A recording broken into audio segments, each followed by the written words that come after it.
Welcome to another video commentary brought to you by The Professor. Today I'm up against Nearth Hub. It's a very formidable opponent. I'm not sure what Nearth Hub is doing here. I'm supposed to be playing with opponents that are not so serious, not playing competitive decks. Well, to be honest, I'm actually more worried about Manhunt tech-based Nearth Hub decks than Astrobiotics. Because at least against Astrobiotics, I have Imp and I have a whole bunch of breakers to deal with them, and David as well. So when I saw my opening hand, I was very ecstatic. This is one of the best hands I can ask for as this Professor deck, and it doesn't get any better than this, and I absolutely need it against Nearth Hub. Now, this deck differs from my previous Professor videos because instead of using Sahasrara as a source of income, I swapped it out for personal workshops instead, and then switched KT Jones to Magnum Opus. So yeah, that's the big difference, and we'll see how it plays out. Basically, the idea is personal workshop is a form of clickless economy, and Magnum Opus allows me to click for 8 credits whenever I need. Alright, so on my first turn, obviously I get lots of money. This is absolutely necessary against Nearth Hub, because to threaten against them, I need to have the money to be able to trash Sand at will, to be able to bring out any breaker at will. And starting with the SMC really helps because I'm able to pour either any of the 3 Cerberuses, depending on what ice he raises, which is very important because Nearth Hub can threaten with Architect, Wraparound, and Quandary, all of which are annoying. Speaking of which, that's the reason I did not run his central servers. So for his first few turns, he's getting a lot of free installs of I can't do anything about it until I can be very sure I don't run into an Architect. I do not want to let him get a free Architect off. Giving him 2 extra clicks is going to be a huge downfall for me. I joined the ESOPs pawn shop, which I really wanted to see. However, there was no time to install the ESOPs and pawn my cash because he's threatening to score an Astro script in that server with double ice. That's the absolute right thing to do against Professor. You know that he's going to take a long time to set up, so I need to challenge him. And to do so, I brought out my SMC and stim hack into his server. He raises none of the ice, which tells me that what's in the server is probably a Sand. So I use up my SMC to bring out one of the Cerberuses. I choose the red Cerberus because I'm very concerned about Roto Turrets and Architects. So with those credits spent, I run and see a Jackson. Using the 4 remaining credits on Stim Hack, I trash Jackson. That is why I left remaining credits on Jackson. In case it was a Sand, I wanted to have enough buffer credits to trash it. So yeah, the Stim Hack did set me back a bit because that cost me 3 credits which I could have used to pawn off my cash. Instead, I had to uninstall over my cash due to memory limit.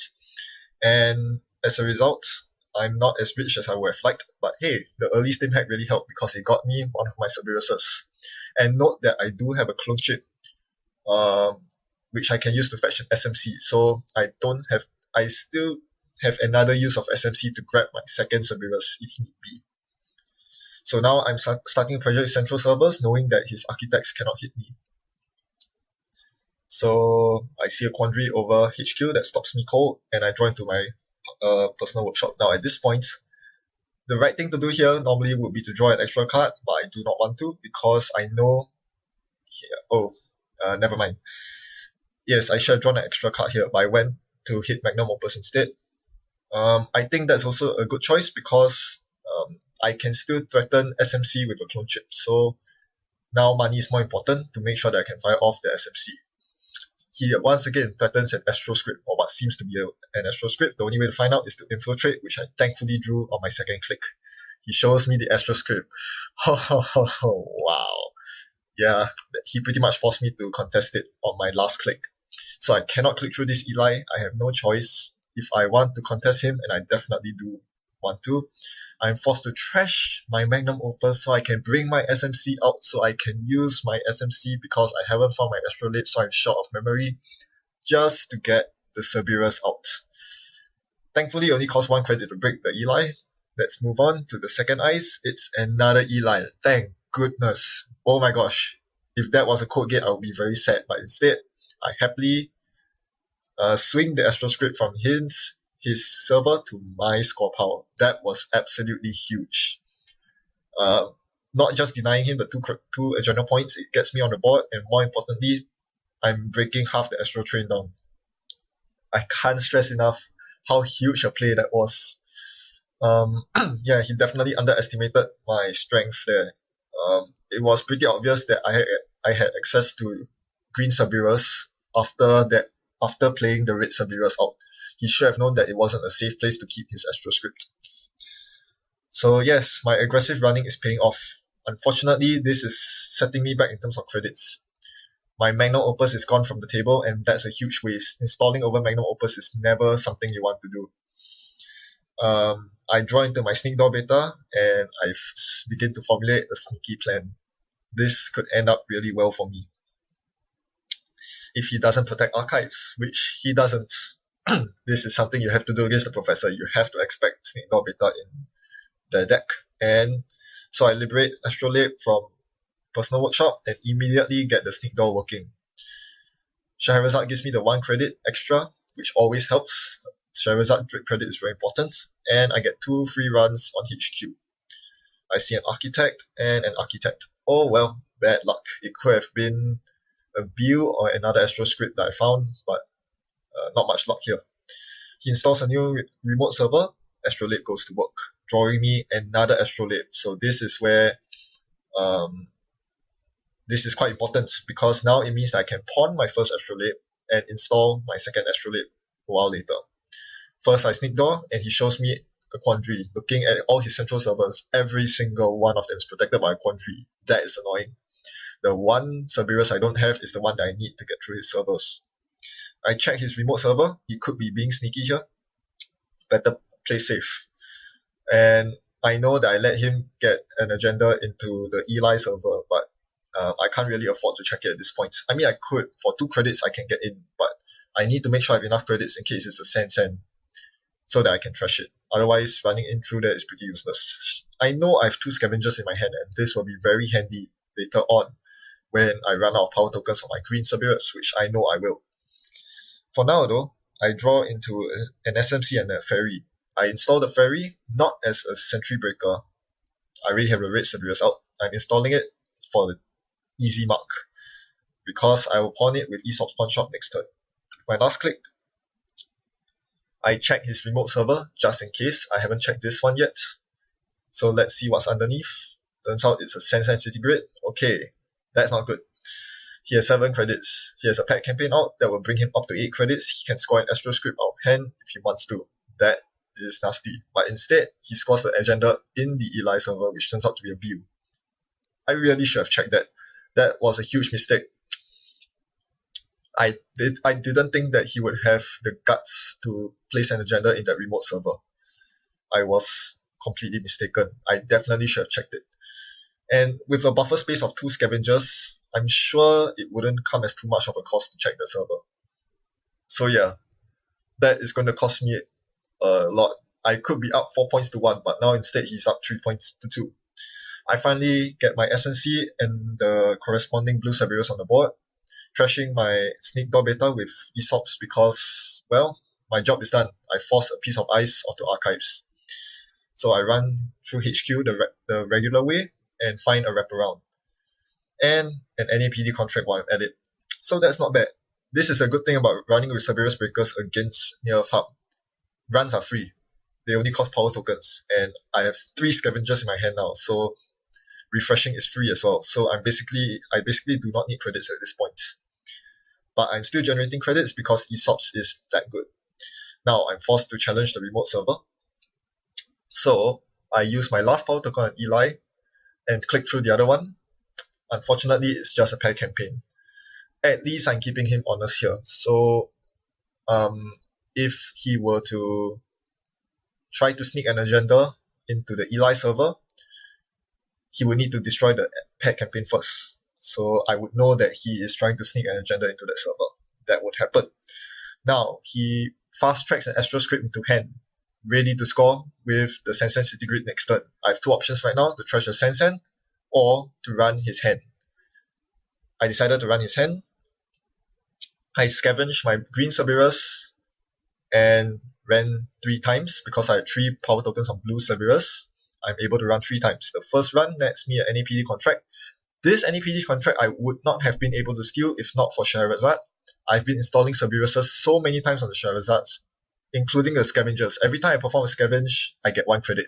So that allowed me to steal the NAPD. That's huge. Unfortunately, I did not hit the all-important Astro script. So yeah, I type in chat, oh crap, I am in trouble. I mean, sure, I'm on match point. I have 6 points. 1 more agenda wins me the game. But you can say the same for him. And he has an Astro script counter along with a Sense City Grid. So right now, the fight is on R&D. I have to assume that his HQ is free of agendas because I ran there 3 times last turn and didn't hit anything else other than it and the NAPD. So I need to take a gamble here. I scavenged the blue Cerberus obviously and went straight for R&D. I need to lock that down. Thankfully, he has very porous eyes over R&D.